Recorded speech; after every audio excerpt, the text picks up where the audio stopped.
The womb was a sacred sound chamber. Sound was, of course, a very important aspect from the very beginning.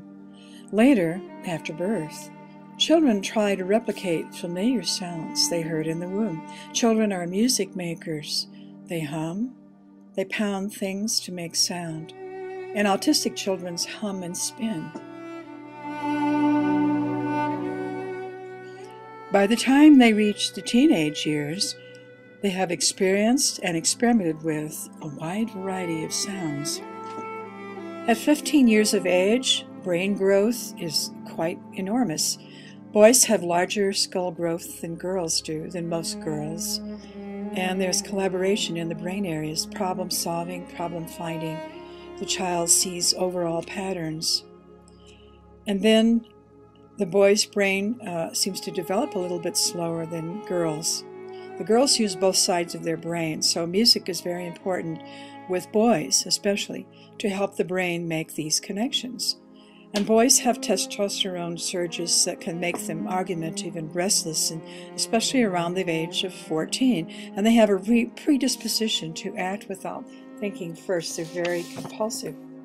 Boys want to feel more alive in their bodies, so music with heavy beats and speed and danger, they instinctively know this can help them break through into manhood. So they have bursts of physical energy that need to be expressed.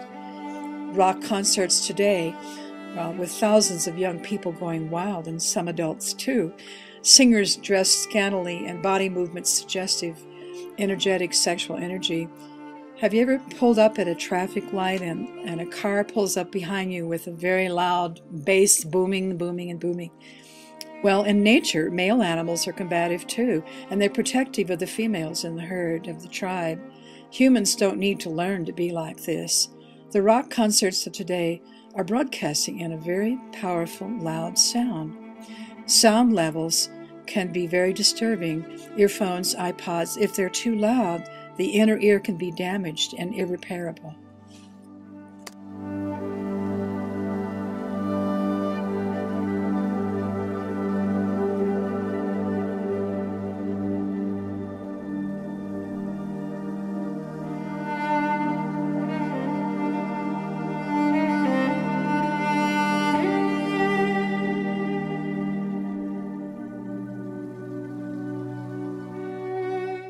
What is needed is good auditory receptivity, not allowing yourself to be in an environment of high-intensity sounds for long periods of time. You will know if it is too loud, if it produces ringing in the ears, if you feel irritable and don't know why, if you can't hear another person talking to you, and if your hearing is dimmed.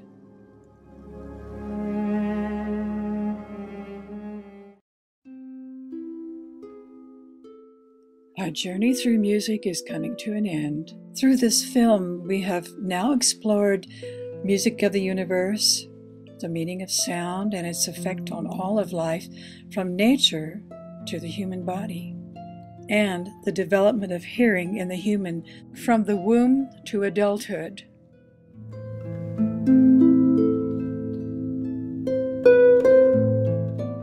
May you have lots of music in your life.